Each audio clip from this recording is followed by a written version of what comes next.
嘿，大家好，欢迎来到阿贵的中文学习频道。大家好吗？今天是大年初五，也就是农历新年的第五天。在国外，农历新年可能不是假日，没有放假。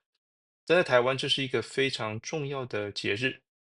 今年的春节农历假期共有9天，因为有弹性休假我们简称说弹休。那什么是弹性休假呢？弹性休假就是把假期连续排在一起，原本应该上班的那一天，会调整到之后的星期六来补班。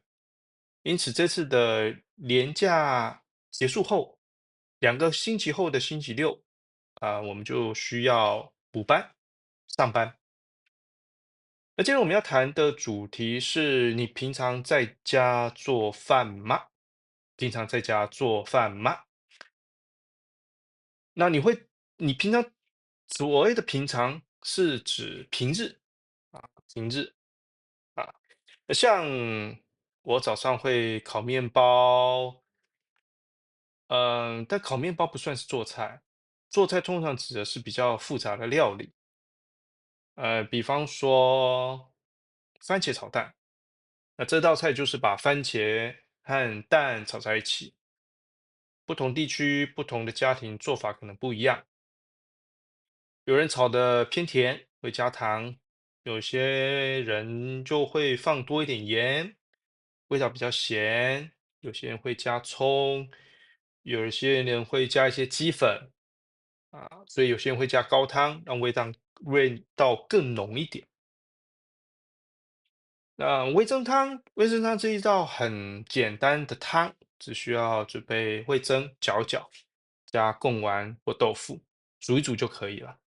这是我平常会煮的汤，因为很快，大概5分钟。那有时候会加一些蛋花味道也不错。卤肉也是常吃的一道料理。那做法很简单，就是可以做的很简单，也可以做的很讲究。那卤3层肉、卤排骨，搭配酱油、卤包、糖，那有时候会加蛋进去卤蛋也会啊，卤萝卜啊，那炖煮约20分钟后，就成了一道还不错、还美味的家常菜啊。炒饭也是很容易上手的料理，像是蛋炒饭、肉丝炒饭、虾仁炒饭，那可以用隔夜饭来炒，也很好吃。炒青菜、炒高丽菜、青江菜、菠菜、小白菜等等菜，加一些大蒜这样子很简单又美味。炖肉料理，那这个炖肉呢，就有点像日本的炖肉，把肉、酱油、萝卜、马铃薯一起炖煮，慢慢的煮，比较小火的去炖煮，煮个20分钟，加一点葱花，那就是一道非常美味的家常菜。但你有比较复杂的料理，我就不太会做，像糖醋排骨、糖醋鱼。那糖醋鱼的话，要先把鱼先炸一下那这个就比较复杂一点。还有什么东坡肉？东坡肉这也蛮复杂的。东坡肉先要选择适合做东坡肉的3层肉啊，那这个就比较复杂一点。这些料理做法讲究，那也要掌握火候跟调味这对我来说比较难。那当然，像年夜饭，就是过年时候我们除夕会吃的这些料理，这个也是非常复杂的，像佛跳墙，这也是很复杂，这个我就不会做。那自己做饭跟外食比较起来，如果是一个人的话，小家庭或是2个人，那可能外食会比较快一些买回来吃也可以。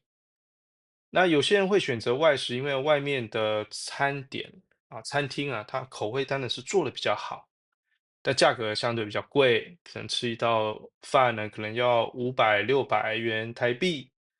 当然也可以吃小吃啦，小吃可能大概150块、300块左右。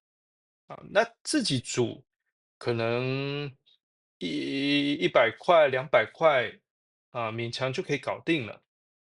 那甚至还可以留到隔天当便当。对，当然也可以选择外带，通常比餐厅吃还要便宜。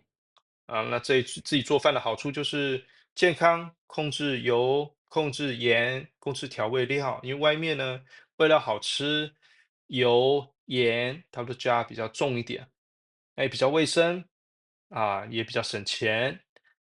成本比外食在餐厅吃还便宜，至少一半。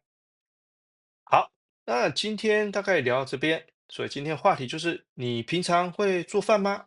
还是比较常在外面吃，比较常外食？